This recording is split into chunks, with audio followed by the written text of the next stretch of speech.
गमछा या अंगोछा अगर आप नहीं भी प्रयोग करते होंगे तो आपके घर परिवार में कोई न कोई जरूर प्रयोग करता होगा। गमछा भारतीय संस्कृति का सनातन वस्त्र है। मूलतः अंगोछा की यात्रा ब्रह्मा जी के साथ ही प्रारंभ होती है। इस कारण यह सनातन है। कल यह अंगवस्त्रम था, बाद में अंगोछा हुआ और अब यह टॉवेल में परिणत होने के लिए तैयार हो रहा है। अंगोछा बना है संस्कृत के अंगवस्त्रम शब्द से। परिधान के अर्थ में वस धातु का वस्त्र में भाव दिलचस्प है, अर्थात जिसमें शरीर निवास करे। मकान से पहले हमारा तन वस्त्रों में बसता है। वस धातु की छाप अरबी लिबास में भी नजर आती है। खैर, अंगवस्त्रम से गमछा तक की यात्रा में इसने बहुत कार्य किए हैं। इसके कार्यों को हम 3 चरणों में विभक्त कर सकते हैं। पहला, प्राचीन काल। इस काल में इसमें भेद नहीं किया जाता था। इसे स्त्री पुरुष आदि सभी लोग धारण कर अपने व्यक्तित्व को निखारते थे। द्वितीय चरण यानी कि मध्यकाल। इस काल में इसका निकनेम अंगोछा भी पड़ा। इस काल में इसके 2 भाग कर दिए गए, एक पुरुषों के लिए और दूसरा स्त्रियों के लिए। स्त्रियों का अंगवस्त्रम बाद में दुपट्टा हो गया, यानी कि अंगोछा को स्त्रीलिंग में दुपट्टा नाम मिला। इस काल में यह डाकुओं का राष्ट्रीय अनिवार्य परिधान घोषित हो गया, जिसे प्रत्येक दस्यु को अपने पास रखना अनिवार्य था।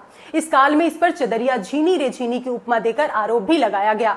तृतीय चरण में आधुनिक काल में प्रवेश किया। इस काल में इस पर गंभीर आरोप भी लगे, साथ ही इसके साथ अत्याचार भी हुआ। इसे प्रबुद्ध टाई सूटाचार जनों ने अपने समाज से बहिष्कृत कर दिया और इसे चारदीवारी यानी कि बाथरूम में कैद कर दिया। लेकिन ये अब भी सभी भारतीयों के शरीर पर बड़े गर्व के साथ टंगी रही।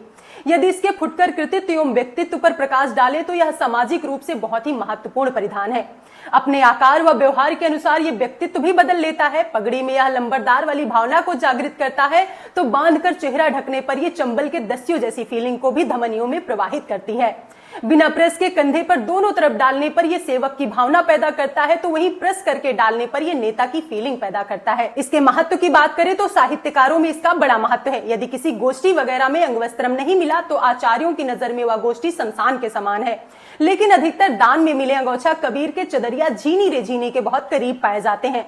धोती, तहमक, चद्दर, रुमाल, इन सब का गोत्र अंगोछा ही है। अंगोछा तो तब धन्य हुआ जब कई हजार वर्षों के बाद इस पर भोजपुरी गीत सैया जी दिलवा मांगे रे गमछा बिछाए के बना। ये तो मैं अंगोछा पर संक्षेप में बोल रही हूँ, नहीं तो सच मानिए यदि मैं इस पर बोलने बैठ जाऊं तो मेरा जीवन ही कम पड़ जाएगा। खैर, विशेष बात यह है कि संपूर्ण विश्व में गमछा को सर्वाधिक प्यार अगर कहीं मिला है तो वो दक्षिण भारत में मिला है। दलगत राजनीति में इसका बड़ा महत्व है। ये रंग के हिसाब से पार्टी की आइडेंटिटी क्लियर करता है। रजनीकांत को विश्व का प्रथम गमछा एक्शन हीरो कहा जा सकता है। प्रदर्शनों में यह बढ़ चढ़कर हिस्सा लेता है, झोला की अनुपस्थिति में सहयोग प्रदान करता है। लेकिन अंगोछा के बारे में आप क्या कहना चाहेंगे, हमें कमेंट करके जरूर बताइएगा। और ऐसी ही इंटरेस्टिंग नॉलेज के लिए इस चैनल को सब्सक्राइब जरूर करिएगा। मैं हूँ आपकी दोस्त स्तुति तिवारी।